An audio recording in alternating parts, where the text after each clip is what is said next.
जय जिनेन्द्र। आज का लेक्चर शुरू करेंगे।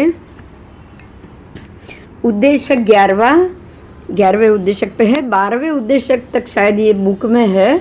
उसके बाद मैं अपने तरीके से पढ़ाऊंगी, तो थोड़े से पेज जो मुद्दा होगा ना वो मैं व्हाट्सएप पर रख दूंगी। ठीक है? हाँ जी, हाँ जी, हाँ जी। आप साथ में व्हाट्सएप भी थोड़ा सा देख लेना बीच बीच में, तो आपको मालूम पड़ जाएगा। जो 5-7 पेज रोज चलेगा वो मैं अंदर रख दूंगी। हाँ, सुदर्शन सेठ की बात है ये। ये उद्देश्य का नाम ही सुदर्शन श्रेष्ठी पद है। तो वाणिज्य ग्राम नगर में द्रुति पलाश चैत्य है और वहाँ सुदर्शन नाम के एक श्रेष्ठी थे और बहुत ही संपन्न अपरिभवनीय श्रवणोपासक थे। वो जीव अजीव को जानते थे, सम्यकदर्शी थे, वो समझते थे सब कुछ और यथा परिगृहित तप कर्म के द्वारा अपने आत्मा को वो भावित भी करते हुए रह रहे थे। भगवान जब वहाँ आए तब वो उनकी परिउपासना भी करने लगे। उन्होंने परिषद सुनी और सुदर्शन श्रेष्ठी जो परमात्मा की परिषद में धर्म सुन के बिल्कुल रुष्ट दुष्ट हो गए, खुश हो गए। बलि कर्म किया, कौतुक मंगल प्रायश्चित भी किया, सर्व अलंकार से विभूषित होकर अपने घर से उन्होंने प्रतिनिष्क्रमण किया और प्रतिनिष्क्रमण करके कट सरैया की माला, दाम और छत्र को धारण करके विशाल पुरुष वर्ग से घिरे हुए वो वाणिज्य ग्राम नगर के बीचों बीच से पैदल चलते हुए निकल के जहाँ ये द्रुति पलाश चैत्य था वहाँ भगवान महावीर के पास आए। आने के बाद 5 प्रकार के अभिगम से उन्होंने परमात्मा के पास गए। 5 प्रकार के अभिगम में सचित द्रव्य को छोड़ना जो हमने पहले किया था वही 5। छत्र को रख देते हैं, चामर छत्र सब हटा देते हैं अपने ऊपर से और जो भी जूते चप्पल जो भी पहने होते हैं उसको भी निकाल देते हैं। भगवान के पास जाते हैं, 3 प्रदक्षिणा देते हैं और उनको दंडवत प्रणाम करते हैं। आओ, तो इस प्रकार से आए वो परमात्मा की परिउपासना की। परमात्मा महावीर स्वामी ने भी उस विशाल जो श्रावक की मेदनी आई थी, जो सुनने के लिए आई थी, उन सबको धर्म सुनाया। सुदर्शन श्रेष्ठी को भी धर्म कहा। अब सुदर्शन श्रेष्ठी भगवान से धर्म सुनकर बिल्कुल रुष्ट पुष्ट खुश हो गए और वहाँ से जो वो उठे। उठने के बाद सुदर्शन श्रेष्ठी उन्होंने परमात्मा को दाईं ओर से आरंभ करके 3 प्रदक्षिणा दी, प्रदक्षिणा वंदन नमस्कार किया और कहा कि परमात्मा आप ये बताओ काल कितने प्रकार के हैं। काल का प्रकार पूछा है सुदर्शन श्रेष्ठी ने। परमात्मा ने बताया प्रमाण काल, यथा निवृत्ति काल, मरण काल, अद्धा काल। तो ये जो उसके जो प्रकार थे भेद थे, पहले भी 2-4 बार अपने में आ चुके हैं। फिर भी जब भी आता है तभी हमको ये लगता है कि ये समय इसके साथ कुछ न कुछ संगठित होगा, तो उसकी चर्चा होनी भी जरूरी हो जाती है। ठीक है? तो आओ अभी हम ये देखते हैं कि काल को परमात्मा ने यहाँ किस प्रकार से समझाया।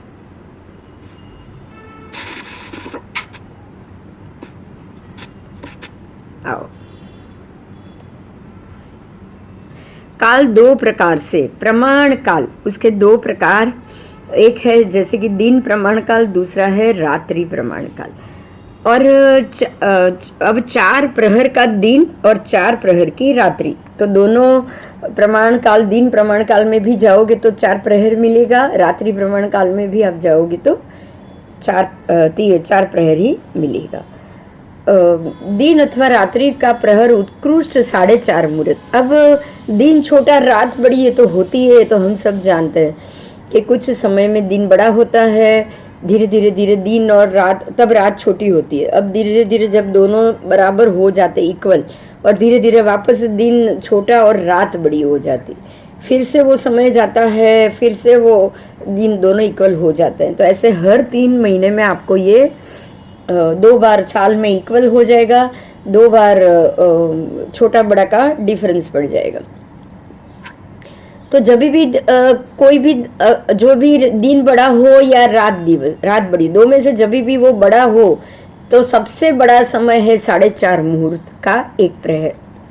4 प्रहर में से 1 प्रहर 4:30 मुहूर्त का तब रहेगा। दिन का 4 प्रहर 4:30 मुहूर्त का हो जाएगा, ठीक है। और जब दिन छोटा होगा तो दिन के सभी प्रहर 3, जब छोटा हो जाएगा तब तो वो 3 मुहूर्त का हो जाएगा। तो इस प्रकार से ये हिसाब चलता है। दिन या मुहूर्त, रात्रि के समय में मुहूर्त के भाग के 122वां भाग रोज कम होता है। रोज उसके 122वां भाग कम होते होते होते 3 मुहूर्त का प्रहर हो जाएगा। और जब उत्कृष्ट हो जाएगा तब 4:30 मुहूर्त का वो 22 दिन के 122वां भाग बढ़ते बढ़ते बढ़ते बढ़ते 4:30 मुहूर्त का प्रहर हो जाएगा। तो परमात्मा को वापस प्रश्न पूछा गया, सबसे बड़ा 4:30 मुहूर्त का दिन कब होता है? तो परमात्मा का ये जवाब है कि जब उत्कृष्ट 18 मुहूर्त का दिन हो जाए, जघन्य 12 मुहूर्त की रात्रि हो जाए, तब ये होता है। और ये तब उत्कृष्ट 18 मुहूर्त की का जो दिन हो गया वो, और सामने 12 मुहूर्त की रात्रि हो जाएगी। अब जब उल्टा होगा तब उत्कृष्ट 12 मुहूर्त की रात्रि हो जाएगी, उत्कृष्ट 18 मुहूर्त की रात्रि हो जाएगी और जघन्य 12 मुहूर्त का तब दिन हो जाएगा। तो इस प्रकार से दिन छोटा बड़ा होगा। और जब दोनों 15-15 मुहूर्त के हो जाए तब दिन और रात्रि दोनों बराबर हो जाएंगे। अब दोनों जब 15-15 मुहूर्त के होंगे ना तो सीधी बात है 4 प्रहर करना है ना। तो 15 मुहूर्त में 4 प्रहर तो उसको भागोगे तब भी हो नहीं पाएगा। 4 मुहूर्त को 15 से भागोगे तो 3 मुहूर्त तो एक दिन का हुआ ही नहीं। तो जघन्य 3 से अंदर चला गया कि नहीं हुआ? कि नहीं हुआ? 4 तरी 12 मुहूर्त, 12 मुहूर्त की जब रात्रि हो जाए तो 3 मुहूर्त जघन्य हुआ। जब सम हो जाए तो 3 से बढ़ जाएगा और वो 4:30 से घट जाएगा, बराबर। तब वो दोनों बराबर हो जाएंगे। आओ,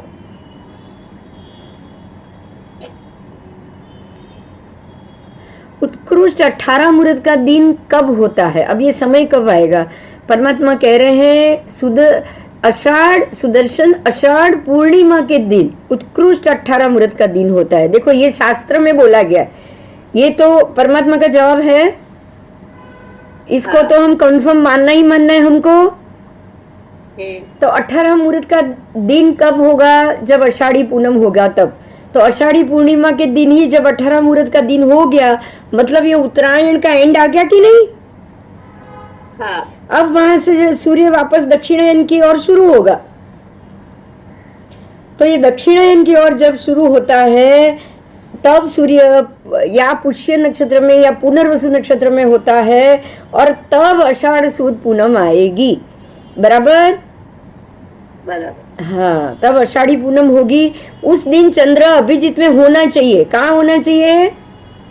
अभिजीत में कंपलसरी है। चंद्र अभिजीत में आएगा तब सूर्य की स्थिति जाननी है, या वो पुष्य में हो या वो पुनर्वसु में, उसमें कोई भी हो सकता है। लेकिन चंद्र नियम अभिजीत में होगा सामने, है ना। चंद्र तो एक ही दिन अभिजीत में रहने वाला है।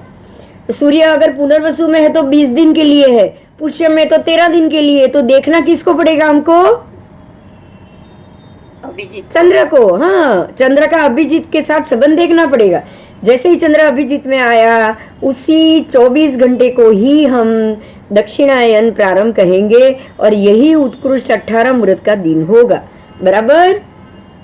बराबर। और अब उल्टा 18 मुहूर्त की रात्रि कब होगी? 18 मुहूर्त की रात्रि कब होगी? तो पौष पूर्णिमा के दिन। पौष पूर्णिमा के दिन सूर्य अभिजीत में आएगा। कब आएगा? सूर्य अभिजीत में आएगा और चंद्र पुष्य में जाएगा। कहाँ?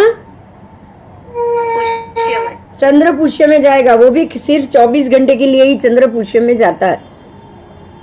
तो वो 24 घंटे के लिए जब चंद्रपुष्य में है तब सूर्य अभिजीत में है, वही दिन हमारा उत्तरायण का भी दिन होगा और उत्कृष्ट 12 मुहूर्त की रात्रि, अरे 18 मुहूर्त की रात्रि और 12 मुहूर्त का जगन्य दिन, ये दिन होगा। बराबर बराबर, एकदम बढ़िया। तो ये होता है पौष पूर्णिमा के दिन। अब दिन रात्रि सब समान कब होते हैं? एक तो चैत्र सुदी पूनम और दूसरी आसो सुदी पूनम। तो ये चारों पूर्णिमा के दिन ही आपके जो चार उसके जो चेंजेस आते हैं वो आएंगे और कोई तिथि में नहीं आएंगे, क्योंकि इसमें सबसे इम्पोर्टेंट चंद्र है। समझ में आ रहा है? हाँ। दिन रात बराबर हो तब भी चंद्र की स्थिति देखी जाएगी, और उत्कृष्ट सबसे बड़ा दिन हो तब भी चंद्र, और सबसे छोटा दिन हो तब भी चंद्र। तो ये हो गया प्रमाण काल। इसको प्रमाण कहा है ना, इसलिए इसमें प्रमाण है। क्या प्रमाण है? तो जब पौष की पूनम है तब रात्रि सबसे लंबी है, ये प्रमाण ही हुआ।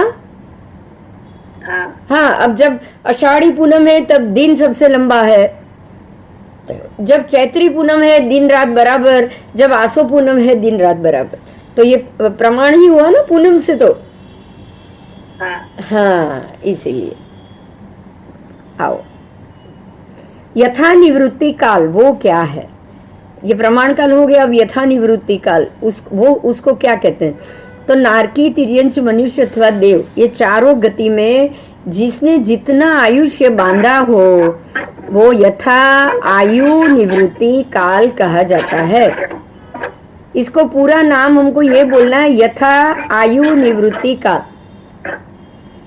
तो जैसी मेरी आयु योग्य निवृत्ति काल, तो जितनी मेरी आयु वो हो गया मेरे लिए यथा निवृत्ति काल। हर एक जीव की अलग अलग आयु है, तो जिसकी जितनी आयु वो हो गया उसकी यथा आयु निवृत्ति काल। यथा आयु निवृत्ति काल समझ में आया? तो प्रत्येक की अपनी अपनी आयु देखी जाएगी उससे। अच्छा, मरण काल क्या है? तो जब मेरी यथा आयु निवृत्ति काल खत्म हो जाएगा और उसके बाद जीव का शरीर से वियोग हो जाए या शरीर का जीव से पृथक होने का क्षण आ जाए, उसको कहा जाता है मरण काल। बराबर? और अद्धा काल क्या है? अद्धा काल क्या है? तो अद्धा काल का मतलब ही हो गया समय। अद्धा का अर्थ है समय, अद्धा मतलब समय। तो एक छोटा सा समय जो हो गया सबसे छोटा माप, काल का सबसे छोटा माप वो हो गया अद्धा काल। तो काल का छोटा से छोटा माप अद्धा काल। मरण काल यानी जीव का शरीर से छूटने का समय मरण काल। यथा आयु निवृत्ति, तो जो जीव की जितनी आयु वो उसका निवृत्ति काल। और प्रमाण काल तो वो हो गया जनरल दिन और रात का प्रमाण काल। समझ में आ गया? हाँ, कोई प्रश्न? नहीं, अच्छे से समझ में आ गया ना? हाँ। काल का अर्थ काल ही है, लेकिन सबके लिए अलग अलग हो जाएगा ना? हाँ। वो दिन रात तो होने ही वाला है, वो तो कभी खत्म ही नहीं होगा, इसलिए उसको प्रमाण काल कह दिया। मेरी आयु आपकी आयु खत्म हो रही है, इसलिए उसको यथा निवृत्ति काल कह दिया कि भी इतने काल के बाद आप निवृत्त हो जाओगे, आपकी आयु खत्म हो जाएगी। और आयु खत्म होने के समय मरण आ जाएगा, इसलिए उसको मरण काल कह दिया। और सबका समय का सबसे छोटा माप है अद्धा, इसलिए आप उसी से गिनोगे ना, गिनती तो उसी से होगी। बराबर? तो समय सबसे सूक्ष्म है, उसका दो हिस्सा नहीं होने वाला, इसलिए वो हो गया समय। आओ, 10 कोड़ा कोड़ी पल्लियों से एक सागरोपम होता है। 10 करोड़ा करोड़ पल्य, 10 करोड़ा करोड़, 10 करोड़ जो 10 करोड़ और 10 करोड़ उसको मल्टीपल करो, करोड़ से करोड़, 10 करोड़ से 10 करोड़ मल्टीपल करो, कितना उतने पल्य की बात की है। समय नहीं है, ये साल नहीं है। आप देखो, ये बहुत ही समझने वाली बातें हम लोग गलती यहीं पे कर लेते हैं। 10 कोड़ा कोड़ी सागरोपम को समय मान लिया है, 10 कोड़ा कोड़ी वर्ष मान लिया है। वर्ष नहीं है, ये पल्य है।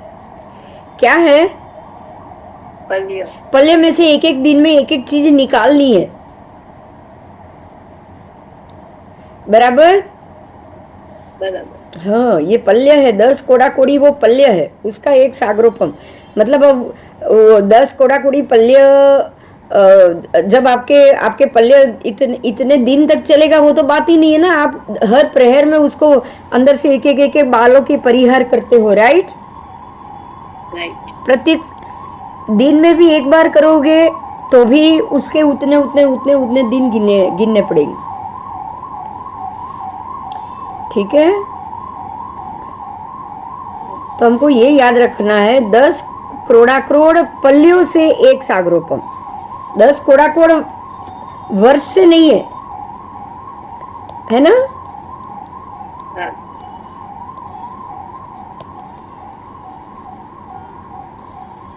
आओ,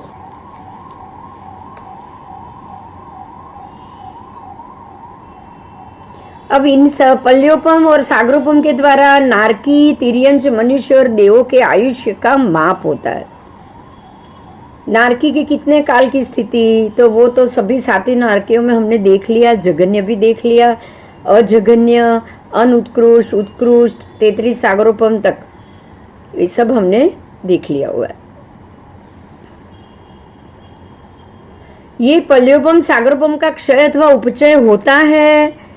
परमात्मा कह रहे हाँ होता है। मतलब क्या हुआ कि पल्योपम और सागरोपम के आपको एक समय नहीं मान लेना है कि भाई एक सागरोपम का इतना समय, मतलब हर बार इतना ही समय। उसमें भी उपचय होता है, उसमें भी बढ़ता है, क्षय भी होता है, उपचय भी होता है।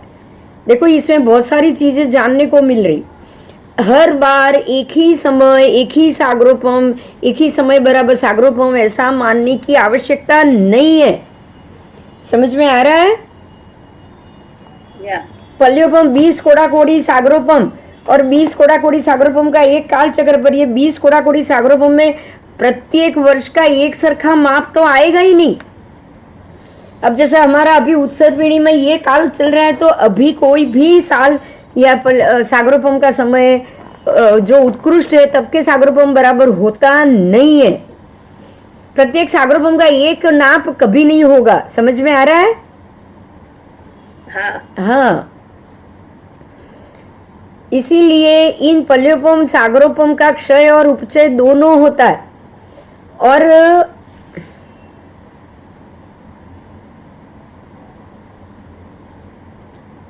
अपचय बोला है, उपचय नहीं, अपचय घटना, क्षय और अपचय।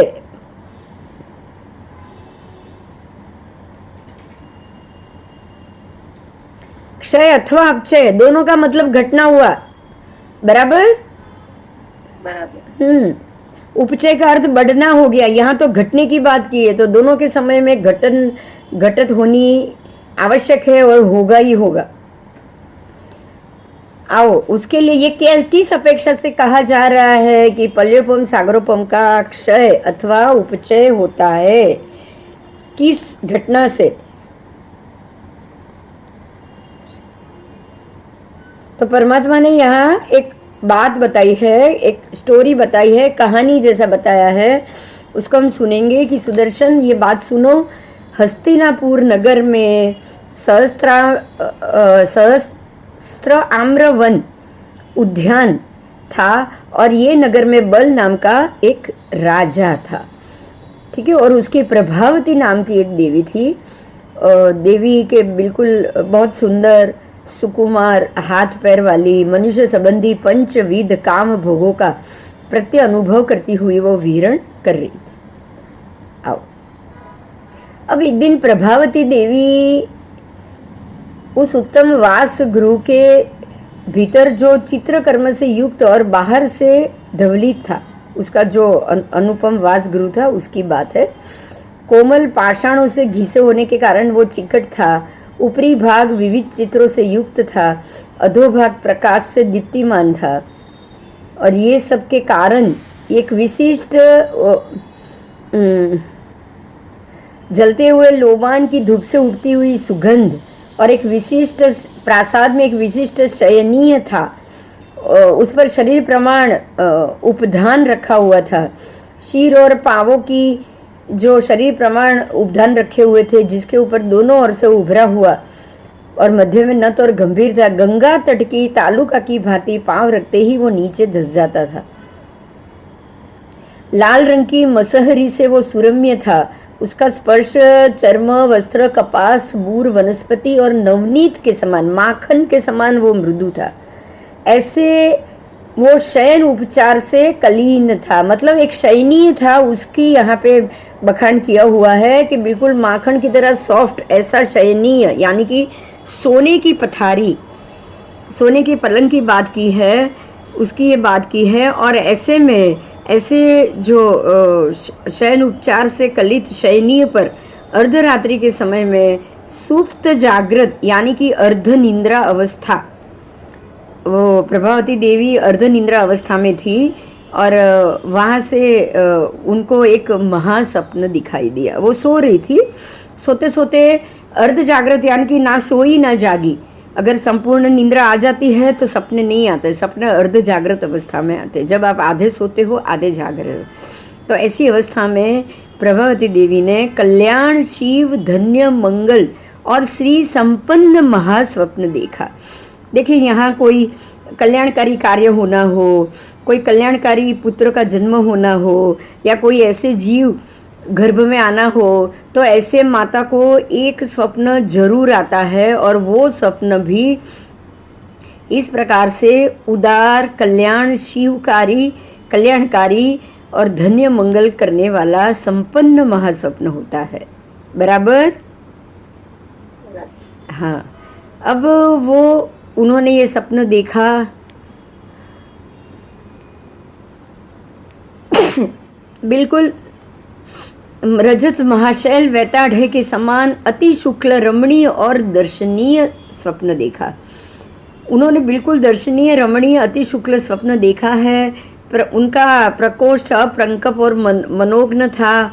वह गोल, पुष्ट, सुलिष्ट और विशिष्ट और तीक्ष्ण दाढ़ा से मुक्त मुंह को खोले हुए था। उनके ओठ, मतलब उनका चेहरा कैसा था उसका यहाँ वखान किया हुआ है। उनके होठ परिकर्मित, जातिवान, कमल के समान कोमल, प्रमाण युक्त, अत्यंत शोभनीय थे। उनकी जीह्वा, उनका तालु रक्त कमल पत्र के समान मृदु और कुमाल थे। उनके नयन मूसा आदि स्वर्ण को गलाने के पात्र में रखे हुए अग्नि में तपाए हुए थे, आवर्त करते हुए उत्तम स्वर्ण के सदृश रंग वाले, यानी कि पीले रंग पर उसकी रंग की उपमा कितनी बढ़िया दी है, सोचो। विद्युत के समान विमल थे, ऊपर से वो विमल भी थे। उनकी जंघा विशाल और पुष्ट थी। उनके स्कंद प्रतिपूर्ण और विपुल थे। मृदु, विशद, सूक्ष्म, विस्तीर्ण, प्रशस्त, लक्षणयुक्त, अयाल की सटा से वो सुशोभित थे। ऊपर की ओर उठती हुई सुनिर्मित पूंछ से भूमि को आस्फालित कर रहे थे। सौम्य सौम्य आकार वाले लीला करते हुए, जम्हाई लेते हुए, आकाश पथ से उतर के अपने मुख में प्रविष्ट होते हुए सिंह के स्वप्न को देखकर वो जागृत हो गई। उन्होंने कैसा सपना देखा, देखो आप, कि उसकी पूंछ ऊपर की तरह उठी हुई है और भूमि को आस्फालित कर रहा है। वो ऊपर उठा उठा के भूमि पर अपनी पूंछ को पटक रहा है। सौम्य सौम्य आकार वाला, लीला करता हुआ, जम्हाई लेता हुआ, चिंगाड़ लेता हुआ, आकाश से उतरता हुआ सिंह उनके मुख में से प्रविष्ट होके उनके पेट में चला गया। ऐसा दिव्य स्वप्न वो देखकर जागृत हो गए। समझ में आया माता कैसे सपना देखती है? हाँ।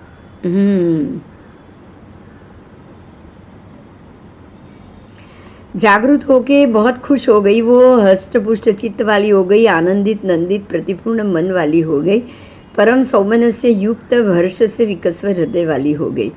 मेघ की धारा से आहत कदम पुष्प की भांति उनके रोम कूप उल्लसित हो गए।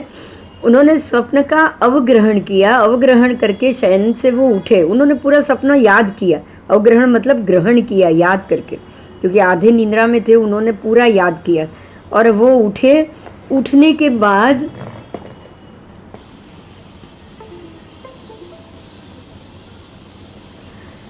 अत्वरित अचपल, बिल्कुल जल्दी से नहीं, बिल्कुल चपलता से नहीं, संभ्रांत पूर्वक, भान पूर्वक, है ना, विलंबित, मतलब कि अविलंबित, बिल्कुल राह देखे बगैर, और राजहंसिनी की जैसी गति, राजहंस कैसे चलता है, बिल्कुल धीरे धीरे, कोई फास्ट नहीं, जरा भी जल्दी नहीं, चाल हमेशा राजहंस जैसी होनी चाहिए, उनके जैसी गति से वो जहाँ बल राजा का शयन था वहाँ आए। देखिए पहले का समय में क्या बताया है, बहुत अच्छे से, हमारे किसी भी आगम में दोनों के शयन को एक नहीं बताया।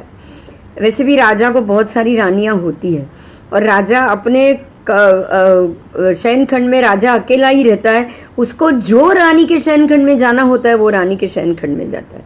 मतलब तब राजा रानी सबके सब अपने अकेले ही, अपने शयन खंड में वो अकेले ही सोते हैं, बराबर। तो राजा जो शयन खंड में सोया हुआ है, बल राजा, वहाँ वो आए।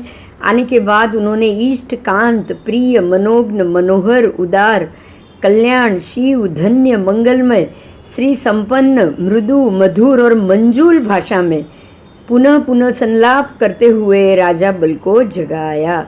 अब देखिए शब्दों में भी कितने विशेषण लगे हुए, समझ में आ रहा है। हमारी भाषा भी कैसी होनी चाहिए। राजा बल को वो जगाते हैं, जगाने के बाद राजा की अनुज्ञा से वो नाना प्रकार के मणिरत्न की भातों से बने हुए चित्रित भद्रासन पर वो बैठ गए। उन्होंने जगाया, जगाने के बाद वो एक आसन पर जाकर बैठ गए। आश्वस्त विश्वस्त होकर प्रवर सुखासन पर बैठकर राजा बल को, अब वो बैठे हैं और राजा बल को अपनी बात बता रहे हैं। आओ, राजा बल को इष्ट, कांत और वही वापस प्रिय, मनोज्ञ, मनोहर, उदार, कल्याण, शिव, धन्य, मंगल, श्री संपन्न, मृदु, मधुर और मंजुल स्वर से पुनः वो अपने बात करते हुए कहती है कि देवानुप्रिय, मैं आज शरीर प्रमाण उपधान वाले विशिष्ट शयन नीय पर अपने मुख में सो रही थी, तब मैंने अपने मुख में प्रविष्ट होते हुए सिंह के स्वप्न को देखा और मैं जागृत हो गई हूँ। अब मैं क्या मानूं, मैं ये स्वप्न का अर्थ क्या मानूं कि मैंने मेरे अपने ही मुख में ऐसे बड़े से सिंह को प्रवेश करते हुए देखा है। तो ये महास्वप्न का कल्याणकारी विशिष्ट क्या फल होगा। तो प्रभावती देवी ने राजा को पूछा। अब प्रभावती देवी से ये पूरा राजा ने सुना। इस अर्थ को सुन के राजा ने भी इसको ठीक से याद कर लिया, और याद करके राजा भी उसको बिल्कुल सुन के खुश हो गए, हर्षित तुष्टित हो गए, आनंदित, नंदित, प्रीतिपूर्ण मन वाले, परम सौमन्य से युक्त और हर्ष से विकस्वर हृदय वाले चित्त युक्त हो गए। उनका शरीर भी मेघधारा से आहत कदम के सुरभि कुसुम की तरह पुलकित हो गया, उच्छ्वसित और रोमकूप वाला हो गया। उन्होंने स्वप्न को अवधारण किया, अवग्रहण किया, अवग्रहण करके यहाँ में प्रवेश किया, यहाँ में प्रवेश करके अपने स्वाभाविक मतिपूर्वक बुद्धि विज्ञान के द्वारा उस स्वप्न के अर्थ का अवग्रहण किया। देखिए यहाँ समझकर सुनो, फिर से बोल रही, उन्होंने ये पहले सुना, बराबर। हाँ, उन्होंने ये पहले पूरी बात सुनी, सुनने के बाद क्या किया, स्वप्न को अवग्रहण किया, अवग्रहण करके यहाँ में प्रवेश किया। यहाँ मतलब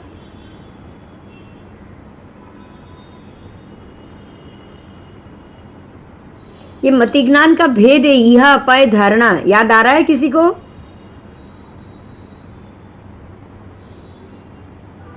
हाँ, ये मति ज्ञान के भेद है। मति ज्ञान, श्रुत ज्ञान, इसके ये भेद है। मति ज्ञान के 28 भेद है, इसमें ये यह अपाय धारणा। अब यह यानी कि उसको सोचो कि ये सपना कह रही है, तो ये सपना कौन से समय में आया, कैसे आया। उसके बाद अपाय, अपाय यानी कि अब इसका शुभ है, अशुभ है, क्यों आया है, उसका पहले धारणा करना है, और फिर धारणा, मतलब कि यह अपाय करने के बाद अब धारणा की नहीं ये कोई शुभ संकेत वाला सपना है, ये शुभ वाला है या अशुभ वाला, ये धारणा करने से पहले आपको यह अपाय करना पड़ता है, बराबर। और सबसे पहले अवग्रह होता है, जिसमें यह अवग्रहण आया। अवग्रह, इहा, अपाय, धारणा, ये मति ज्ञान। समझो कि मेरी मति में, बुद्धि में कुछ आएगा तो मुझे ये 4 स्टेप से जाना पड़ेगा। कौन से 4 स्टेप? अवग्रह, इहा, अपाय और धारणा। बराबर? अगर मुझे कुछ सपना आए और तो मैं उसको पहले अवग्रह करूं। अवग्रह का अर्थ ये होता है कि ये सपना आया, उसकी स्थिति क्या है, आजू बाजू में क्या चल रहा था, मैंने 2 दिन तक कौन सी चीज देखी, मैं 2 दिन तक कोई पाठ कर रही थी, या मैं 2 दिन से डरी हुई थी, या 2 दिन से मुझे अच्छी कोई भक्ति हुई थी मेरे से। ये सब हमको अवग्रह करना पड़ता है, अवग्रह में आना पड़ता है। समझ में आ रहा है? हाँ। उसके बाद इहा, अपाय और धारणा। फिर हम धारणा पे आते हैं कि ये जरूर इसी के कारण हुआ होगा। तो इसके लिए हम अपनी मति का यूज कर रहे हैं ना, किसका कर रहे हैं बताओ? हम अपनी मति का ही, अपनी बुद्धि का ही उपयोग कर रहे हैं। तो बुद्धि से हमको ये अवग, इहा, धारणा, अपाय, अवग, इहा, अपाय और धारणा, ये 4 करना पड़ता है। अवग्रहण के बाद इहा में प्रवेश, इहा में से स्वाभाविक मति पूर्वक बुद्धि विज्ञान के द्वारा उस स्वप्न के अर्थ का अवग्रहण करना। समझ में आव्યું? हाँ, बुद्धिपूर्वक कि भाई नहीं, ये रात्रि का समय है, सिंह आया हुआ है, सिंह अंगड़ाई लेता आया हुआ है, आपके घर पे में मुख में प्रवेश कर गया, मतलब आपके शरीर में कोई ऐसा अच्छा और शक्तिशाली जीव आया हुआ है। ये हो गया ना, उसकी धारणा वो हुई कि नहीं? हाँ, बराबर। तो ऐसे उन्होंने इसकी अवधारण कर ली और अर्थ का अवग्रहण करके पद्मावती देवी, प्रभावती देवी से इष्ट, कांत, मंगल, मृदु, मधुर, संपन्न शब्दों में फिर से उन्होंने इस प्रकार से बोला कि तुमने उदार स्वप्न देखा है देवी, तुमने कल्याणकारी स्वप्न देखा है, तुमने संपन्न स्वप्न देखा है देवी, तुमने आरोग्य, तुष्टि, दीर्घायु, कल्याण और मंगलकारी स्वप्न देखा है। तुम्हें अर्थ लाभ होगा, तुम्हें इसका जरूर लाभ होगा।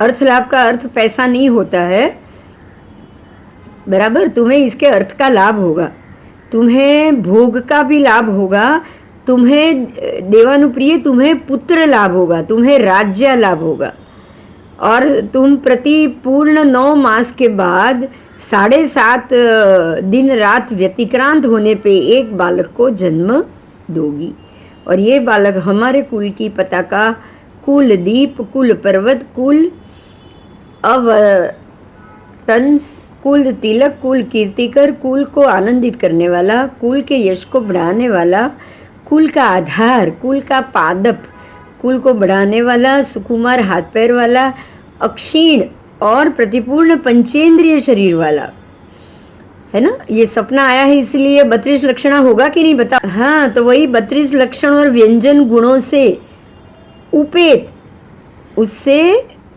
उसको पाने वाला, मान, उन्मान, प्रमाण से प्रतिपूर्ण, उसका मान उन्मान, जो शरीर की ऊंचाई होती है 32 लक्षण पुरुष की बिल्कुल प्रतिपूर्ण होती।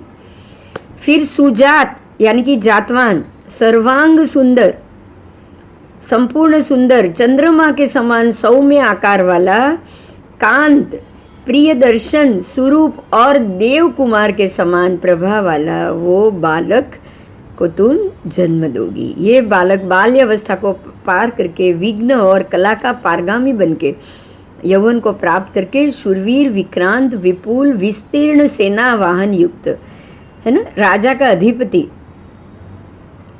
राज्य का अधिपति बनेगा। इसलिए देवी तुमने उदार स्वप्न देखा है, आरोग्य, तुष्टि, दीर्घायु, कल्याण और मंगलकारी स्वप्न है ये। और इस प्रकार से उन्होंने देवी के उल्लास को बढ़ाया। राजा बल के पास इसका अर्थ सुनकर देवी भी खुश हो गई, रुष्ट तुष्ट हो गई। दोनों हथेलियों से निष्पन्न संपुट आकार वाले 10 नखात्मक अंजलि इस प्रकार सिर के सन्मुख घुमा के मस्तक पर टिका के वो बोली कि देवानुप्रिय, ये ऐसा ही हो, आप जो कह रहे हैं संवादितापूर्ण है, अवितत है, असंदिग्ध है, उसमें कोई शंका नहीं है, ये इष्ट है और ये प्रतिसिप्त प्राप्त करने के लिए इष्ट है। बराबर, ये प्रतीक्षित है, मतलब ये जरूर मुझे मिलेगा। ठीक है, जैसा आप कह रहे हैं वैसा ही उसका अर्थ सत्य है। इस प्रकार से भाव प्रदर्शित करके स्वप्न के फल को उन्होंने सम्यक तरह से स्वीकार किया। स्वीकार करके राजबल राजा की अभ्यनुज्ञा प्राप्त करके वो अपने वो भद्रासन से उठकर वही आराम से अचपलता से, असंभ्रांत से, अविलंबित राजहंसिनी की तरह अपने शयनीय में आई, आकर उसके ऊपर बैठी और बोली कि मेरा ये उत्तम प्रधान मंगल स्वप्न किन्हीं अन्य पाप सपनों के द्वारा परिहित ना हो जाए, ऐसा सोच के वो देव और गुरुजनों के संबद्ध प्रशस्त मंगल धार्मिक कथाओं के द्वारा स्वप्न जागरिका के प्रति सतत प्रति जागरूक रहती हुई विहार करने लगी। देखो यहाँ ये बता दिया है कि जब भी ऐसा स्वप्न आए हमको वापस सोना नहीं चाहिए, है ना। ऐसा श्रेष्ठ स्वप्न आने के बाद कभी भी वापस नींद नहीं लेनी चाहिए। और गुरुजनों से संबद्ध जो भी प्रशस्त मंगल धार्मिक कथा है उसी का पठन पाठन करते हुए स्वप्न जागरिका के द्वारा अपनी रात्रि को आपको जाग के पसार करना चाहिए, बराबर। अब दूसरे दिन सुबह हो गई। राजा ने अपने कौटुंबिक पुरुषों को बुला के वो उपस्थान मंडल सभा मंडप में सभा मंडप को भी विशेष सुगंधित जल से झाड़ बुहार गोबर लेप करके प्रवर सुगंधित 5 वर्ण के पुष्पों से उसका उपचार करके उसको एकदम सुगंधीदार बना दिया। अगर प्रवर कुंदूरू जलते हुए लोबान की धूप से उद्धत घन से अभिराम कर दिया। प्रवर सुरभि वाले गंध चूर्णों से सुगंधित गंधवर्तिका के समान वहाँ पे उन्होंने सिंहासन की रचना भी कराई। और जब उन सबने कर दिया, आज्ञा का पालन हो गया, तब राजा वहाँ अपने कौटुंबिक पुरुषों के साथ पहुँचे, बराबर। पहुँच के वो शयनीय हो गए और पादपीठ से पर बैठकर अपने उस व्यायामशाला में आए। आने के बाद कैसे आए, व्यायामशाला और स्नान घर की व्यक्तव्यता से ले सब निपटा के वो चंद्रमा की भांति वो प्रिय दर्शन नरपति भारी उपस्थान शाला में आए और आकर वो उस सिंहासन पे पूर्वाभिमुख बैठकर ईशान कोण में 8 भद्रासन स्थापित कराए। ईशान कोण में उन्होंने 8 भद्रासन स्थापित कराए और उन पर श्वेत वस्त्र बिछावराए और सरसों डालकर उपचार भी करवाया, शांति कर्म किए। न दूर न निकट ऐसे मणिरत्नों से मंडित अति प्रेक्षणीय मूल्यवान प्रवर पत्तन से बनी हुई सैकड़ों डिजाइन से जो वृषभ, घोड़ा, मनुष्य, मगरमच्छ, पक्षी, सर्प, किन्नर, काला हिरण, अष्टापद, याक, हाथी, अशोकलता, पद्मलता आदि की चित्रित भीतरी यवनिका लगवाई और लगवा के नाना मणिरत्नों की भांति से चिंतित धवल वस्त्र से आच्छादित शरीर को सुखद स्पर्श करने वाला अतीव सुकोमल स्पर्श भद्रासन उन्होंने पद्मावती देवी के लिए स्थापित कराया। और फिर अपने कौटुंबिक पुरुषों को बुलाया और अब ये बुला के कहा कि आप जाओ और शीघ्र ही अष्टांग निमित्त के सूत्र और अर्थ के धारक विविध शास्त्रों में कुशल ऐसे स्वप्न लक्षण पाठक को बुलाओ। कुशल और स्वप्न लक्षण, स्वप्न को कुशल, स्वप्न के लक्षण बताने में कुशल, बराबर। ऐसे पाठकों को उन्होंने बुलवाया। राजा की आज्ञा देने पे सब लोग गए और स्वप्न जो भी उनके नगर में, हस्तिनापुर नगर में जो भी स्वप्न जानने वाले कुशल थे उन सबको उन्होंने बुलाया। स्वप्न लक्षण पाठक भी आए और वो जो भद्रासन तैयार किए थे 8 भद्रासन, उनके ऊपर वो आकर बैठे। अब जो राजा ने जो यवनिका बनाई थी भद्रासन के अंदर, वो यवनिका के भीतर प्रभावती देवी को बिठा के फूलों और फलों से भरे हुए थालों से राजा बल ने परम विनय पूर्वक उन स्वप्न लक्षण पाठकों से इस प्रकार से कहा कि प्रभावती देवी ने आज उस विशिष्ट वास घर में सिंह का स्वप्न देखकर वो जागृत हुई है। तो इस प्रकार से ये उदार महास्वप्न का क्या कल्याणकारी विशिष्ट फल होगा, ये आप हमें कृपया बताएं। स्वप्न लक्षण पाठक भी ये अर्थ को सुनकर बहुत ही खुश हो गए। उन्होंने इसको अवधारण किया, रुष्ट तुष्ट हो गए, अवग्रहण भी किया। अवग्रह इहा अपाय धारणा अवग्रह करके उन्होंने इहा में अनुप्रवेश किया। इहा में अनुप्रवेश करके स्वप्न के अर्थ का अवग्रहण किया, यानी कि अवाय, और अवाय करने के बाद एक दूसरे के साथ उसकी संचालना की। और संचालना यानी कि धारणा की कोशिश भी, इसका क्या अर्थ होना चाहिए। संचालना करके स्वप्न के अर्थ को स्वयं जाना, अर्थ का ग्रहण किया, उस विषय में प्रश्न किया, विनिश्चय किया, अर्थ को हृदयंगम किया और राजा बल के सामने स्वप्न शास्त्रों का पुनः पुनः उच्चारण करते हुए अब उन्होंने इस प्रकार से राजा से कहा। तो यह अपाय धारणा पता चल गया आपको। किसी भी चीज को जब दिन में या अपने दिमाग में ख्याल आए वो तुरंत उसका रिएक्शन नहीं करना चाहिए। आपको अवग्रह यह अपाय धारणा करना ही चाहिए, ये क्यों आया है, इसका क्या कारण हो सकता है, 4 दिन की आपकी गति क्रिया क्या थी, आप कहाँ बैठे थे, बोलो। करोगे अब दूसरी बार? हाँ, कोई भी घटना हो जाए क्या ऐसे सीधे रिएक्ट करना है, बताओ तो पहले। घटना हो जाए, फिर अगर अच्छी भी हो रही हो तब भी आप सोचोगे, 4 दिन का विवरण सोचोगे दिमाग में कि 4 दिन से क्या हुआ, इसका ये रिएक्शन है। और अगर ऐसा अच्छा सपना आए तो भी 4 दिन आप कहाँ थे, किस हाल में थे, कहाँ रहे थे, कौन सी जगह पर सोए थे, और जगह बदलने से और अगर अच्छे तरह से अच्छे सपना आ रहे हो तो आप अपनी सोने की जगह स्थिति भी इस प्रकार से बदल सकते हो। बराबर। आओ, अब ये स्वप्न पाठकों ने धारणा कर लिया। धारणा करके ये बताया कि हे देवानुप्रिय, हमारे स्वप्न शास्त्रों में 42 स्वप्न और 30 महास्वप्न है। बोलो, स्वप्न शास्त्र में सपने कितने हैं, कोई बताएगा?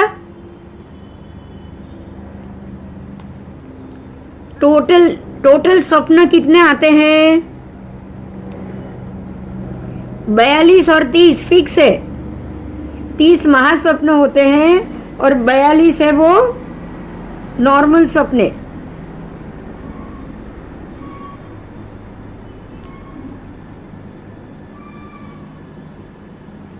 आओ,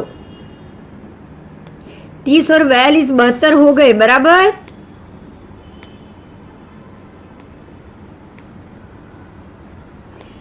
सर्व 72 स्वप्न दृष्ट है। ये सर्व के सर्व 72 स्वप्न देखने जैसे हैं, देखने लायक, और 72 के 72 शुभ है। इसमें अशुभ स्वप्न नहीं बताए, 72 के 72 शुभ है।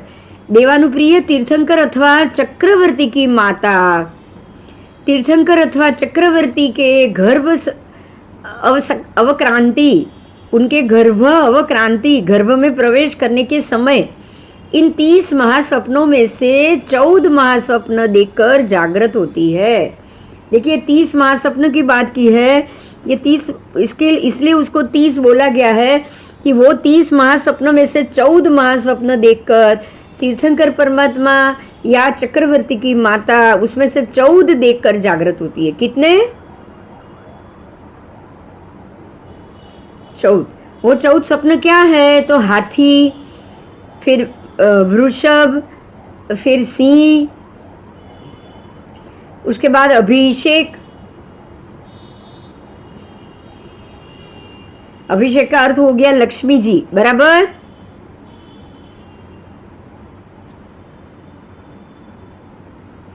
पांचवें में है माला, छठे में है चंद्रमा, 7 में है सूर्य, 8वें में है ध्वज, 9 में है कलश, 10वां सपना है पद्म सरोवर, 11वां है सागर, 12वां है विमान, देव विमान, 13वां है रत्न राशि और 14वां है अग्नि।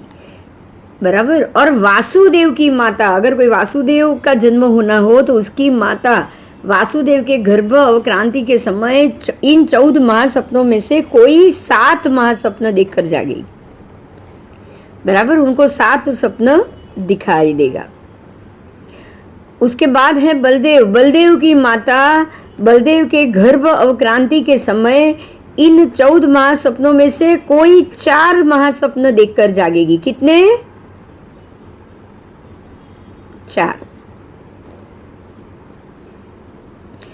उसके बाद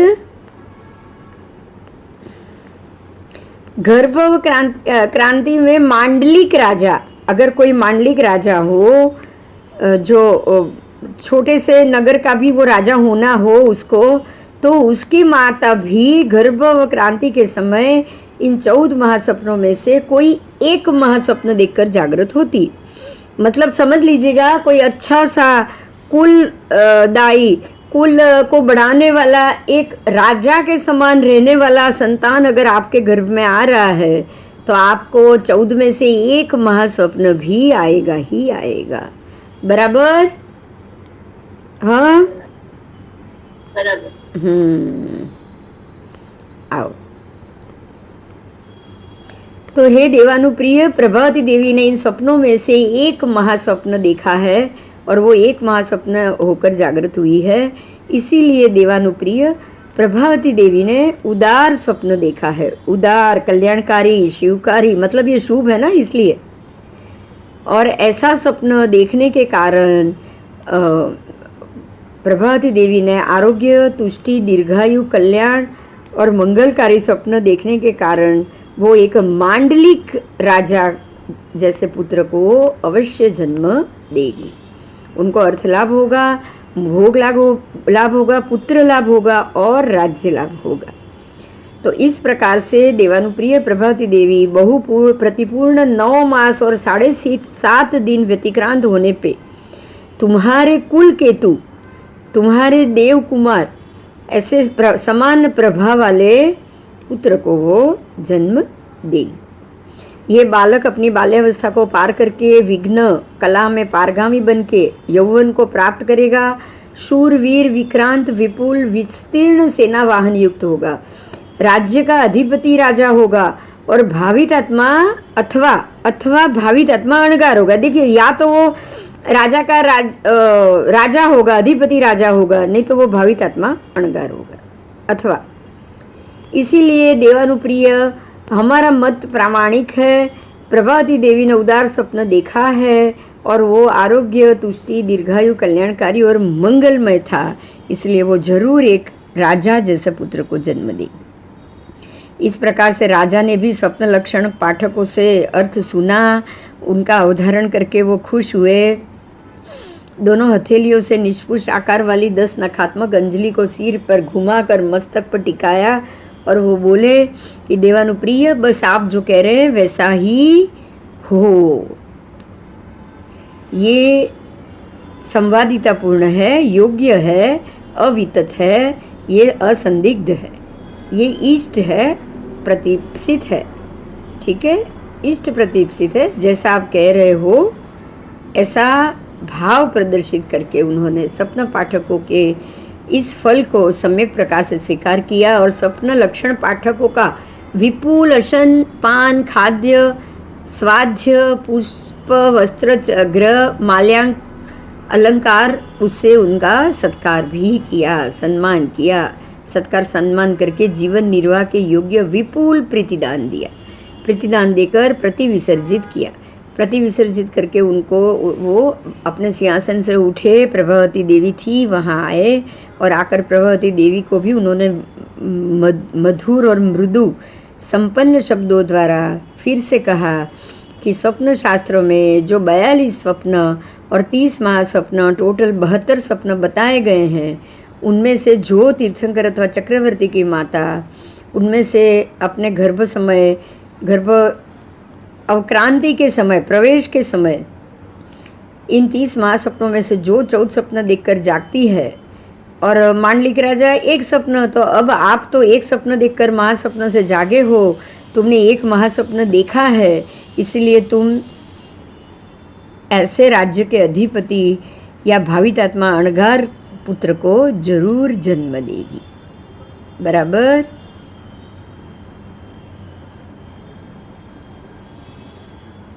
आओ। प्रभावती देवी भी बहुत खुश हो गई है और कह रही है कि ये सपना के अनुसार ही हो, और वो मैं अब अपने बच्चे का ख्याल जरूर अच्छे से रखूँगी।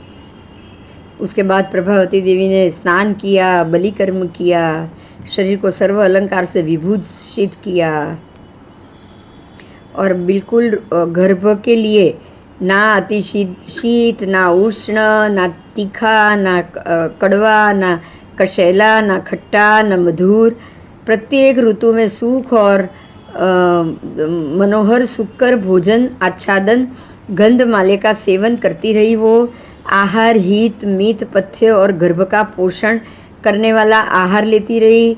देश और काल में वही आहार वो करती रही। दोष रहित कोमल शैया पर वो सोती रही। एकांत सुखकर मन अनुकूल विहार भूमि में वो रहती रही। अपने दोहद को उसने प्रशस्त किया, दोहदों को पूर्ण भी किया, सम्मान भी किया। दोहद का लेश मात्र भी अधूरा मनोरथ उसने नहीं छोड़ा है। बराबर। अपनी इच्छाओं को भी उसने पूरी किया और पूर्ण दोहदों को, सभी दोहदों को उसने पूर्ण किया।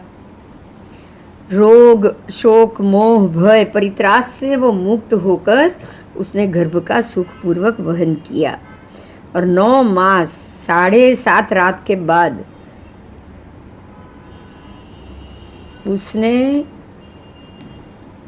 अहीन पंचेंद्रिय शरीर, यानी कि पूर्ण पंचेंद्रिय शरीर, लक्षण व्यंजन गुणों से युक्त, मान उन्मान और प्रमाण से प्रतिपूर्ण, सुजात, सर्वांग सुंदर, चंद्रमा के समान सौम्य आकार वाले कांत प्रिय दर्शन और स्वरूप पुत्र को जन्म दिया।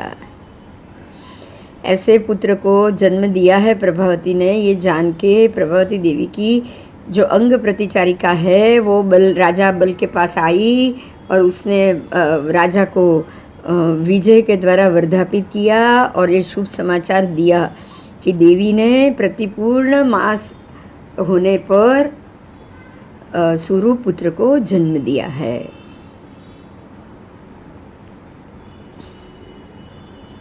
अंग प्रतिचारिका से भी ये समाचार सुन के राजा बहुत खुश हुए।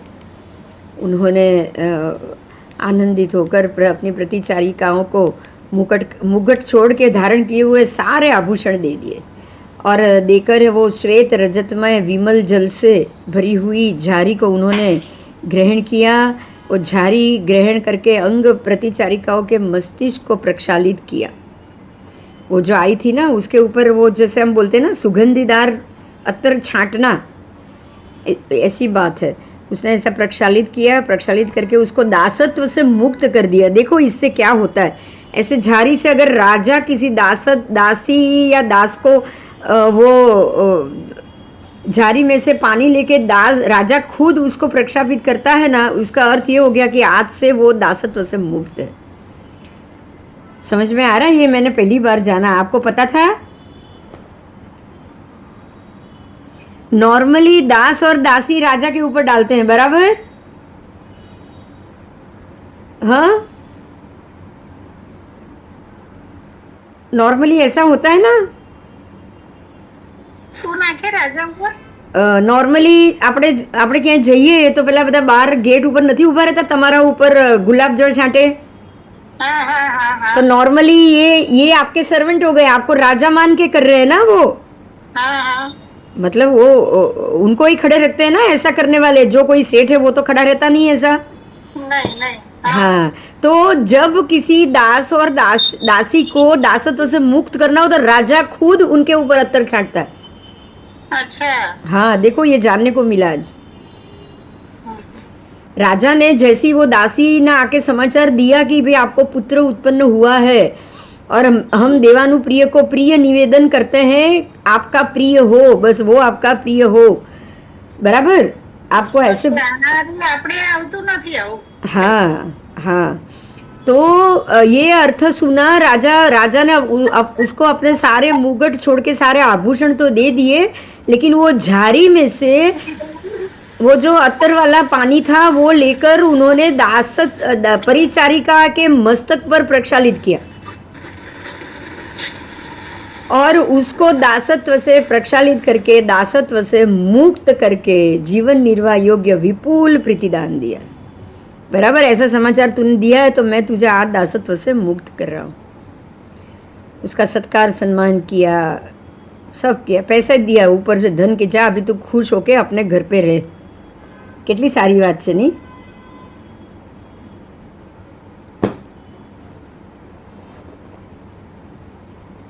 आओ, अब राजा ने अपने कौटुंबिक पुरुषों को बुलाया, आदेश दिया कि हस्तिनापुर नगर को बिल्कुल बहुत अच्छे से आप सुशोभित कर लो, उसकी गली को सुगंधित जल से सींचो, बाहर का क्षेत्र अंदर का क्षेत्र पूरे में सुरभि वाले गंध चूर्णों का के छटकाव कराओ, गंधवर्ती का समान कराओ और यूप सहस्त्र चक्र सहस्त्र की पूजा महामहिमा युक्त उत्सव मनाओ।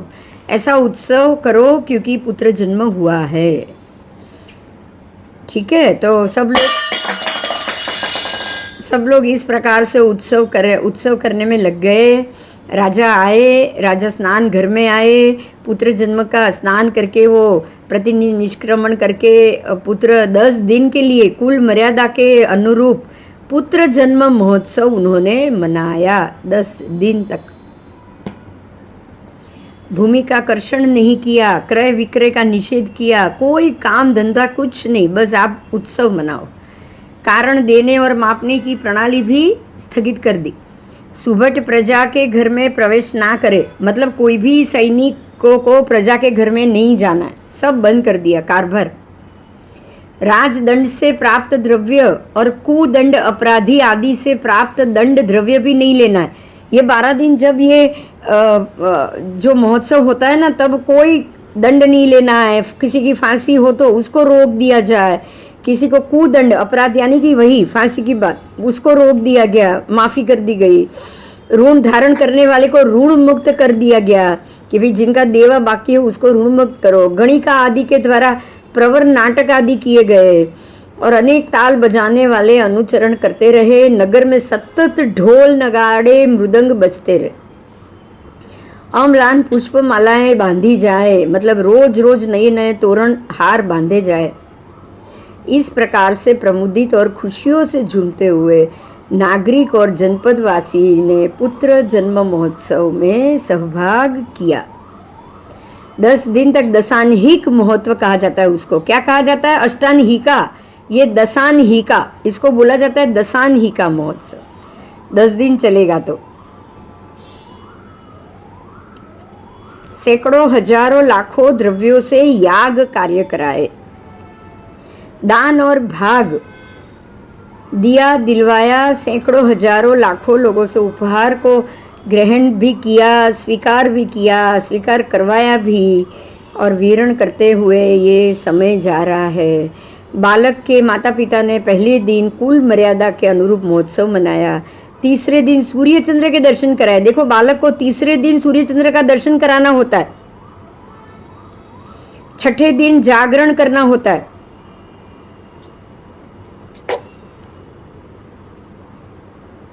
इस प्रकार 11 दिन व्यतिक्रांत होने पर अशुचि जात कर्म से निवृत्त होकर 12वें दिन के आने पर विपुल अशन पान खाद्य स्वाद्य को तैयार कराकर मित्र जाति निजक स्वजन संबंधी परिजन राजा और क्षत्रियों को आमंत्रित किया।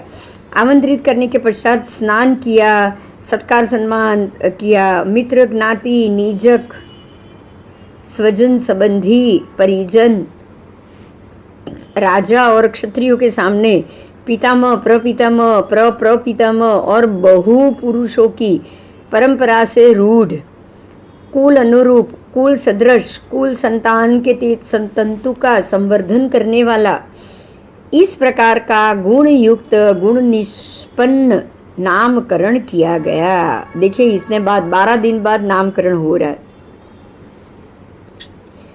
क्योंकि ये बालक तो राजा बल का पुत्र और प्रभावती देवी का आत्मज है, इसलिए उसका नाम भी ऐसा ही होना चाहिए। तो बल और प्रभावती ये दोनों से उसका नाम महाबल रखा गया। क्या रखा गया?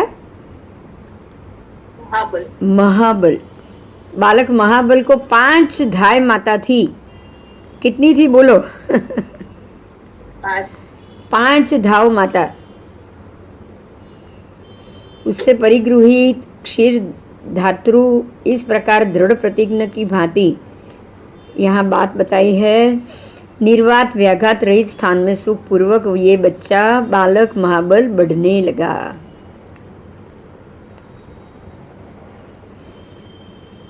अनुक्रम से कुल मर्यादा के अनुरूप पहले सूर्य चंद्र के दर्शन तीसरे दिन होता है, छठे दिन जागरण होता है और 12वें दिन नामकरण होता है। बराबर। उसके बाद भूमि पर रेंगना, पैरों से चलना, भोजन प्रारंभ करना, पहला भोजन, ग्रास को बढ़ाना, संभाषण सिखाना, कर्णवेधन, संवत्सर प्रतिलेखन। संवत्सर प्रतिलेखन माने एक वर्ष, वर्षगांठ। बराबर। कि भाई आज ये 1 साल का हुआ, कल दूसरा साल का हुआ, उसको संवत्सर प्रतिलेखन कहा जाता है। चूड़ा धारण कराना, उपनयन संस्कार आदि, कलादि ग्रहण और अनेक गर्भाधान, जन्म महोत्सव आदि कौतुक किए गए। इसको कौतुक बोला जाता है। ये सारा ये सबके भी एक महोत्सव होता है। क्या होता है? महोत्सव। हाँ, इसके साथ भी एक महोत्सव होता है। इसको महोत्सव भी कहा गया है। इस प्रकार से महोत्सव करते हुए 8 वर्ष का जाना, बच्चा जब 8 वर्ष हो गया, महाबल कुमार 8 वर्ष का जानकर शोभन तिथि करण नक्षत्र मुहूर्त में कलाचार्य के पास भेजा। अब इसको पढ़ाई के लिए भेजा गया। 8 साल का हुआ तब।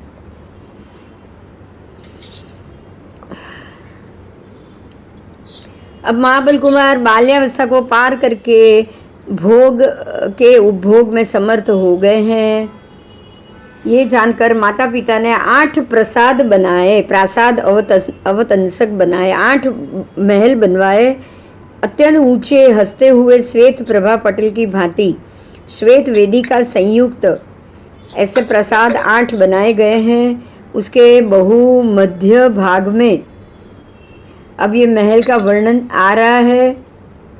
ये भी महल का क्या वर्णन है, कैसा ये प्रासाद है।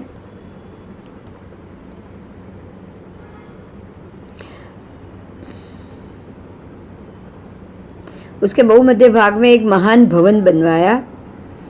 सैकड़ों स्तंभों पर अवस्थित ऐसा भवन था। उसमें बहुत सारे पिलर, मतलब बहुत बड़ा भवन था।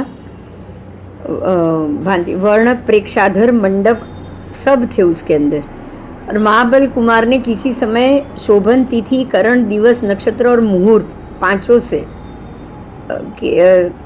स्नान किया, बलिकर्म किया, कौतुक मंगल प्रायश्चित किया। मतलब जो भी पूजा अर्चना होती है उसको ये कहा जाता है, कौतुक मंगल और प्रायश्चित। सर्व अलंकारों से विभूषित हुए वो सौभाग्यवती स्त्रियों ने अभ्यंगन, स्नान, गीत, वादित आदि से प्रसाधन तथा 8 अंगों पर तिलक किए। उसके 8 अंगों पर महाबल कुमार के 8 अंगों पर तिलक किए गए। कंकण के रूप में लाल डोरे को हाथ में बांधा गया, हाथ में लाल डोरी बांधे उसे।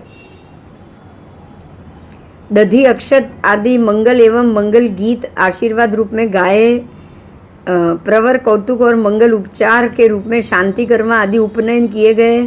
माता पिता ने एक दिन समान जोड़ी वाली, समान त्वचा वाली, समान वय वाली, समान लावण्य रूप, यौवन गुणों से उपेत, विनीत, कौतुक मंगल एवं प्रायश्चित की हुई सदृश राजकुलों से आई हुई 8 प्रवर कन्या, 8 प्रासाद बनाए थे। तभी हमको समझ जाना था। बराबर। 8 प्रासाद ही उसके लिए बनाए क्योंकि उनको 8 कन्या के साथ उनका ब्याह पाणी ग्रहण कराया। 8 पाणी कन्या से ब्याह कराने से पहले ही 8 प्रासाद भी बनवा लिए थे। राइट। हाँ।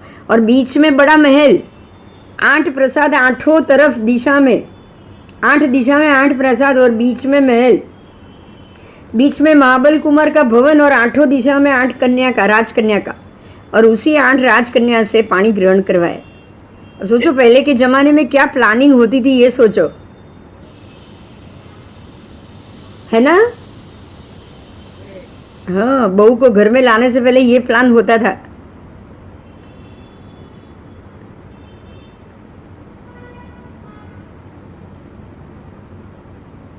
आओ,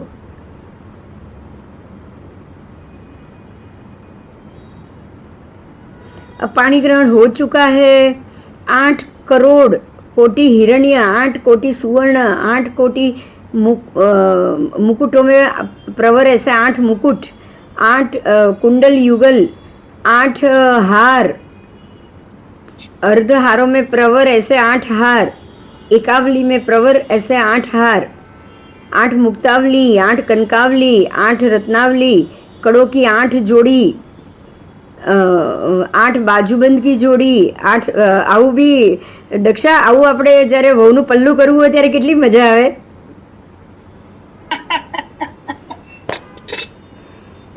8 વહુઓ લાવવાની એક દીકરા માટે અને 8 તૈયારી કરવાની. તું વિચાર ને પહેલાના જમાનામાં કેવું થતું હશે, વિચાર.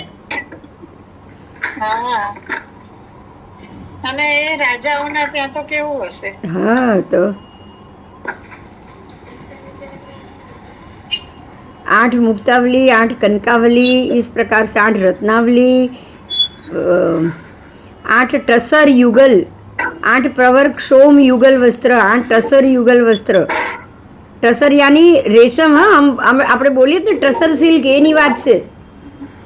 ફરતી કહો શું? 8 टसर युगल यानी, हाँ टसर, टसर. आप टसर सिल्क बोलिए છીએ कि नहीं, बड़ा रेशम और उसके बना हुआ कपड़ा. हाँ, टसर. हाँ, अच्छा, टसर सिल्क बोलिए છીએ. हाँ, એના 8 पट्ट युगल, 8 वृक्ष छाल से निष्पन्न वस्त्र युगल, 8 श्री, 8 रीम, 8 ध्रुति, 8 कीर्ति, 8 बुद्धि, 8 लक्ष्मी, 8 रत्नमय, 8 नंद, 8 मंगल वस्तु, 8 भद्र मूढ़ आसन, ताल में प्रवर 8 ताल वृक्ष, निज घर के लिए केतु रूप ध्वजों में 8 प्रवर ध्वज, 10-10 हजार गाय वाले गोकुल में 8 गोकुल, 10,000 गाय ऐसे 8 एक गोकुल, ऐसे 8 गोकुल दिया गया. 32 व्यक्तियों द्वारा जाने वाले नृत्य में प्रवर ऐसे 8 नृत्य. अश्वों, अश्वों में प्रवर श्री गुरु रूप 8 रत्नमय अश्व. हस्तियों में 8 रत्नमय हस्ती, 8 यान यानी रथ, युग्म वाहन 2 बैठ पाए, ऐसी शिबिका, इस प्रकार की स्यंद मानिका, इस प्रकार की डोली, 2 खच्चर वाले 8 यान, ऐसे सब. ये पूरा समझने जैसा, इसलिए मैं बोलती जा रही हूँ. अब मैं नहीं बोल रही हूँ क्योंकि बहुत इसमें थाली भी आ रही है, परात भी आ रही है, सब कुछ आ रहा है. मतलब पूरी घर वखरी आ रही है. बराबर. 8 महल बनाए तो सब चीज़ 8-8 आएगी. मैं अभी ये सब जानने दे रही हूँ क्योंकि 1.5 पाने तक चल रहा है. 8 पानी भरने वाले, 8 बलि करने वाले, 8 शैया करने वाली, सब दासियां हैं. 7 पीढ़ी तक प्रकाम देने के लिए, प्रकाम भोगने के लिए और बांटने के लिए समर्थ ऐसे महल उन्हें बनवाए. बराबर. महाबल कुमार ने भी प्रत्येक पत्नी को 1-1 कोटि हिरण्य सब दिया, जो ऊपर था वही सब दिया. आओ, उस समय में 13वें तीर्थंकर विमलनाथ अरियन परमात्मा, उसके प्रपौत्र. देखिए ये कब की बात है, ये कहानी सुना रहे महावीर स्वामी, सुन रहा है सुदर्शन सेठ, पर ये समय कब का है? 13वें भगवान. हाँ, 13वें भगवान के समय का समय है ये. 13वें तीर्थंकर परमात्मा का प्रपौत्र, जाति संपन्न वर्ण केशी स्वामी की तरह वक्तव्य में धर्म घोष नाम के अणगार, उनके जो प्रपौत्र थे वो भी शिष्य ही बने थे उनके, और धर्म घोष नाम के अणगार थे वो. और वो 500 अणगारों के साथ परिवृत्त होकर क्रमानुसार विचरण कर रहे थे, ग्रामानुग्राम जा रहे थे. और वो हस्तिनापुर के सहस्राम्र उद्यान में आए और वहाँ आकर उन्होंने वहाँ रहने की अनुमति ली और वो अपने आप को संयम और तप से भावित करते हुए वहाँ रह रहे थे। हस्तिनापुर नगर के श्रृंगाटक तिराहों, चौराहों और सब जगह ये बात आ गई कि यहाँ ऐसे आए हुए हैं, और महाबल कुमार ने ये सारी बात सुन ली और उसने धर्म घोर शृंगार के आने पर ही वो खुश हो गए, हाथ जोड़ के जय विजय द्वारा उन्होंने ये इनकी बात को ਵਧाया और हस्तिनापुर में इंद्र महोत्सव की तरह उन्होंने महोत्सव कराए और बोले कि आप सब धर्मघोष नामक अणगार के लिए वंदन के लिए सब लोग जाइए। और महाबल कुमार खुद भी श्रेष्ठ रथ पर बैठे और धर्म घोष अणगार महात्मा को वो मिलने के लिए पहुंच गए। वहाँ देखकर उन्होंने उनका धर्म सुना और सुनते ही वो दीक्षा का मुंड होकर अणगार होने का मन हो गया और वो तुरंत ही इतना बोल कर आए कि मैं माता पिता से पूछ के वापस आ रहा हूँ।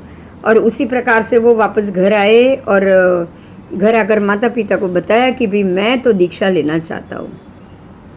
माता पिता भी वापस अटक गए। अरे तुमको इतना बड़ा संपन्न राजा बनाया है, 8 पत्नियां हैं, गुणवल्लभ है, 8 कुल की बालिकाएं हैं, तू सुख भोगने के योग्य सुख भोग, हम तुम्हें एक एक दिन के लिए फिर भी ये माना नहीं।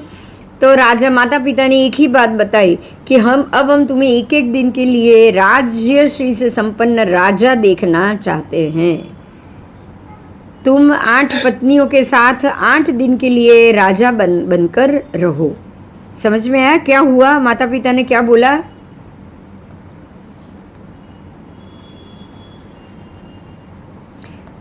आओ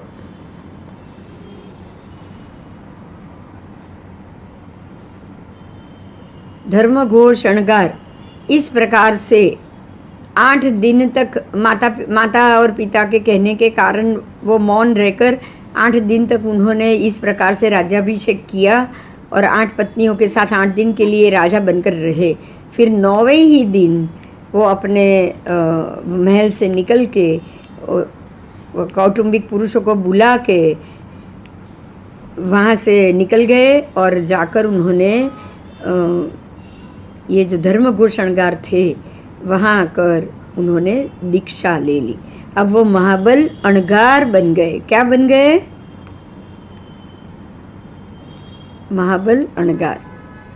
अब दीक्षा लेने के बाद सामायिक आदि 14 पूर्वों का अध्ययन किया। अध्ययन करने के बाद चतुर्थ भक्त, षष्ठ भक्त, अष्टम भक्त, दशम भक्त, द्वादश भक्त, अर्धमास और मास क्षमण ऐसे विचित्र तप कर्म के द्वारा अपने आत्मा को वो भावित करते हुए 12 वर्ष तक श्रवण पर्याय में रहे। 12 वर्ष तक। 12 वर्ष के बाद 1 महीने की संलेखना करी और अपने आप को संलेखना करते करते 1 महीने के उपवास के बाद आलोचना प्रतिक्रमण करके समाधि पूर्ण दशा में काल मास में काल को प्राप्त करते हुए चंद्र, सूर्य, ग्रह, गण, नक्षत्र, तारा रूप बहुत योजन ऊपर, बहुत 100 हजार लाख करोड़ करोड़ योजन के ऊपर स्वधर्म, ईशान, सनत, महेंद्र आदि कल्पों का भी व्यतिक्रमण करके वो ब्रह्म कल्प में देव रूप में उत्पन्न हुए और वहाँ 10 सागरोपम की उनकी स्थिति हुई।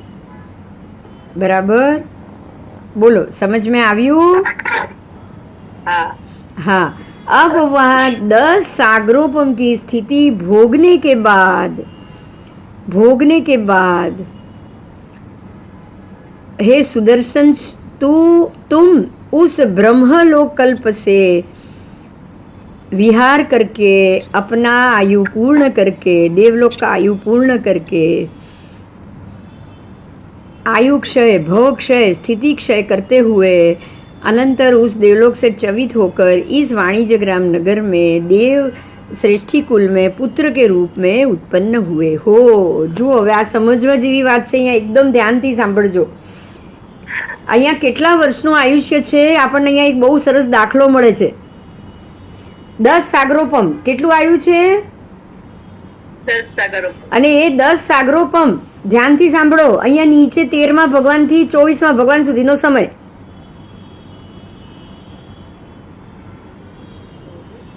બરાબર? બરાબર. જુઓ, દેવનું 10 સાગરોપમનું આયુ અને આપણે અહીંયા 10 જ સાગરોપમમાં આટલા ભગવાનનું પૂરું થયું છે.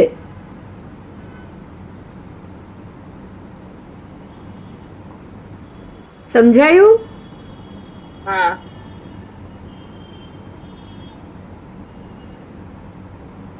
એટલે આપણે 23મા ભગવાનથી અત્યાર સુધીમાં ખાલી 10 સાગરોપમમાં 23મા ભગવાન, 13મા ભગવાનથી 23મા ભગવાન ખાલી 10 જ સાગરોપમનો કાળ આવ્યો. સમજાય છે? હા. અને આપણે કહીએ છીએ પહેલા ભગવાનથી અંતિમ ભગવાનને એક કોડા કોડી સાગરોપમ. બોલો, અહીંયા લાગે છે ક્યાંય પોસિબલ? 50 લાખ બીજા ભગવાનથી અંતિમ ભગવાનને 50 લાખ સાગરોપમ થયા.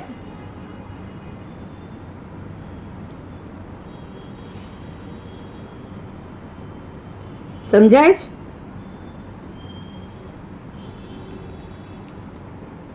10 સાગરો એટલે તો 10 સાગરોપમ એટલે કેટલું ઓછું? હા. કેટલું ઓછું વિચાર કરો. અને અજીતનાથ ભગવાનથી વિમલનાથ ભગવાન સુધી 50 લાખ સાગરોપમ.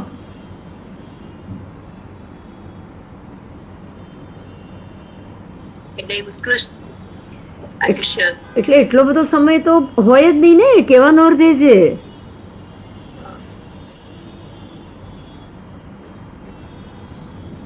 કહેવાનો અર્થ એ છે કે 13મા ભગવાનથી 23મા ભગવાન સુધીમાં 10 સાગરોપમ જેટલો કાળ ગયો. હા ને? આ બહુ સરસ પાઠ છે, બહુ ઇમ્પોર્ટન્ટ છે ટોપિક. ભગવાનનો સમય જાણવા માટે બહુ મહત્વનો છે. હા ને? હા. ચાલ,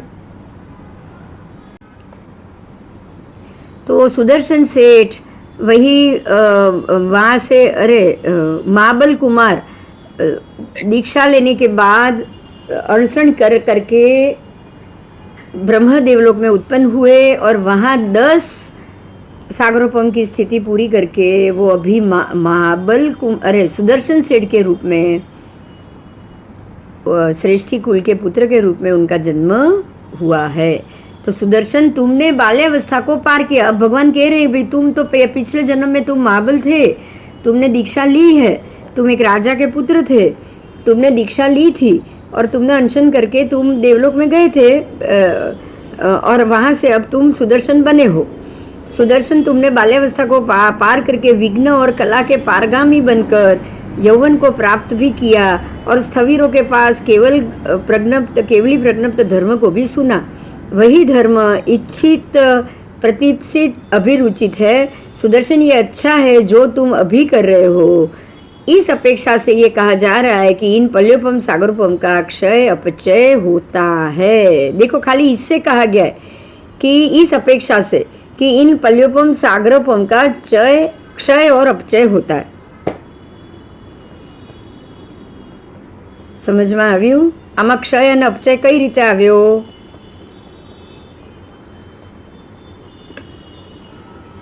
ક્ષય એટલે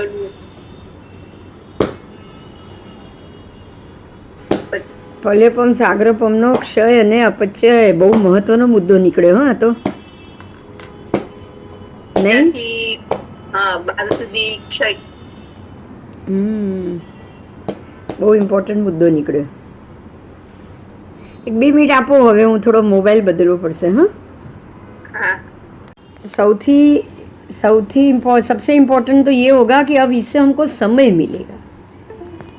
जो समय की गिनती है, समय की गिनती में अब पल्यपम का क्षय और अपचय हो रहा है, इसका अर्थ ये हो गया कि आगे का समय जितना भी गया हो, पीछे में समय जल्दी पल्यपम और सागरोपम जल्दी से क्षय हो रहा है. इनका कहना यही है. बराबर?